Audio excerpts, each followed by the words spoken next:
Bismillahirrahmanirrahim. Assalamualaikum warahmatullahi wabarakatuh.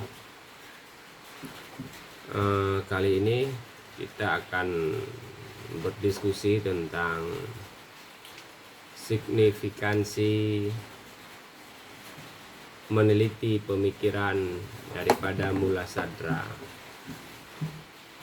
Pertama-tama kita perlu pahami dan sadari bahwasanya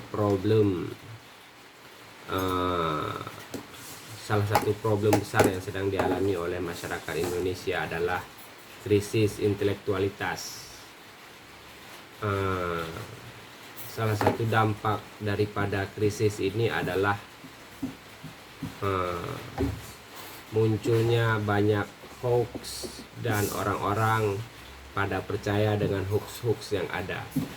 Itu karena lemahnya daya nalar dan lemahnya daya kritis yang dialami oleh masyarakat.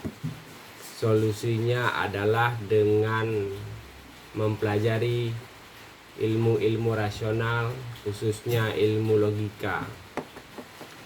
Dengan demikian, mengkaji filsafat adalah salah satu cara yang baik untuk mengatasi hoax yang ada, sehingga dengan kemampuan rasional kita mampu memahami, mampu melihat, mampu mengetahui mana yang hoax dan mana yang tidak.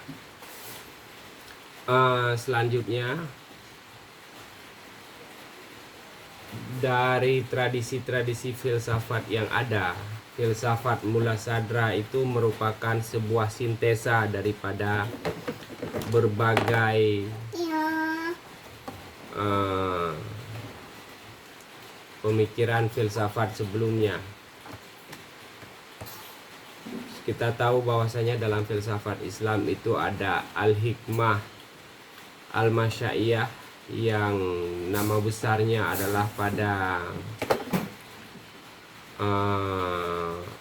Ibnu Sina, yang lainnya seperti Al-Kindi dan Al-Farabi. Kemudian ada mazhab filsafat Islam hikmah al-Isyraq yang namanya dinisbahkan kepada Syihabuddin Surawardi, dan pengikutnya kemudian bernama apa namanya, saya lupa, Kutubuddin Syirazi. Kemudian juga diikuti oleh gurunya Mula Sadra, Mirdaman. Nah, filsafat ini baik Isyraqiyah maupun Masyaiyah disintesa oleh Mula Sadra dalam mazhab filsafat bernama Al-Hikmah Al-Muta'aliyah. Jadi tidak hanya aliran filsafat, Mula Sadra juga mensintesiskan aliran tasawuf filosofis dalam pemikirannya, sehingga pemikiran Mula Sadra dapat dikatakan sebuah sintesis yang luar biasa atas pemikiran Islam, khususnya filsafat. Jadi mempelajari filsafat Mula Sadra artinya telah mempelajari sebuah kesempurnaan filsafat dalam Islam. Saya teringat apa yang pernah dikatakan oleh Cak Nur, bahwasanya salah satu sebab kemunduran dunia Islam hari ini adalah keengganan.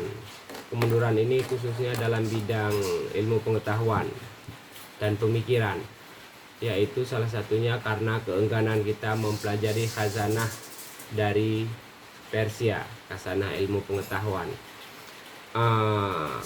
Kita menganggap bahwasanya setelah Al-Ghazali mengkritik Ibnu Sina, filsafat dalam dunia Islam sudah berakhir.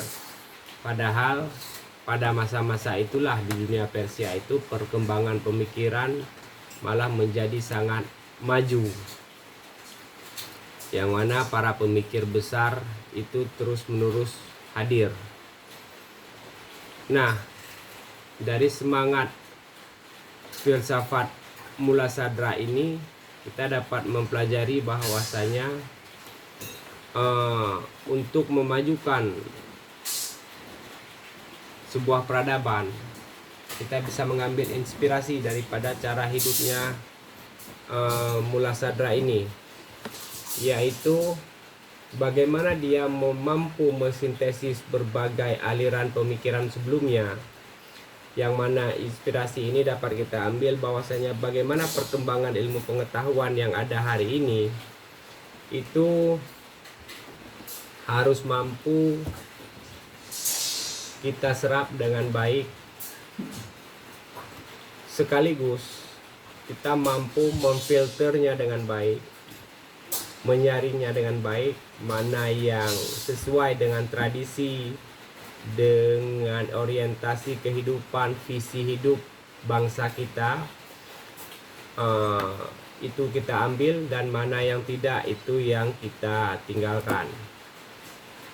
Seperti cara Mullah Sadra, dia mengambil banyak semangat dari pemikiran sebelumnya, tetapi dia mengkajinya secara kritis, mengambil mana yang dia kira relevan bagi pemikirannya dan ditolak mana yang kira-kira kurang relevan untuk visi pengetahuannya. Semangat ini yang perlu kita ambil, sehingga ketika kita mengembangkan ilmu pengetahuan dalam bangsa kita, kita tidak kehilangan identitas kita sebagai sebuah bangsa yang berdaulat, sebagai sebuah bangsa yang punya tradisi, kearifan lokal, dan seterusnya. Jadi ilmu pengetahuan yang ada itu harus mampu benar-benar kita filter, kita saring. Sekaligus sebagaimana Mullah Sadra setelah mengambil dan mensintesis berbagai pemikiran, dia juga mampu membangun sebuah ilmu pengetahuan baru, sebuah mazhab pengetahuan baru yang bernama Al-Hikmah Al-Muta'aliyah.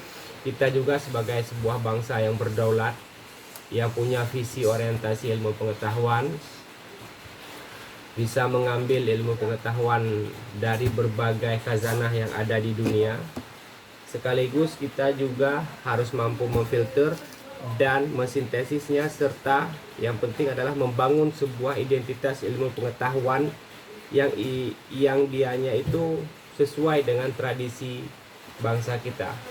Jadi kita tidak hanya sembarang menyerap, tidak hanya sembarang menfilter, tapi juga kita mampu membangun kembali sebuah tradisi ilmu pengetahuan yang sesuai dengan identitas bangsa kita. Saya kira demikian dulu pertemuan kita kali ini. Jadi yang bisa disimpulkan adalah bagaimana kita mampu mengkritisi ilmu pengetahuan yang ada, kemudian mampu menyerap ilmu pengetahuan yang ada, mana yang memiliki dimensi yang sesuai dengan visi kita, kemudian kita membangun sebuah ilmu pengetahuan tersendiri bagi bangsa kita, sehingga apa-apa yang menjadi orientasi kita itu mampu kita capai, dan kita tidak terseret oleh indikator-indikator visi-visi yang dibangun oleh orang lain, karena jangan-jangan itu tidak sesuai untuk identitas bangsa dan orientasi pengetahuan bangsa kita sendiri. Billahi taufiq wal hidayah. Assalamualaikum warahmatullahi wabarakatuh.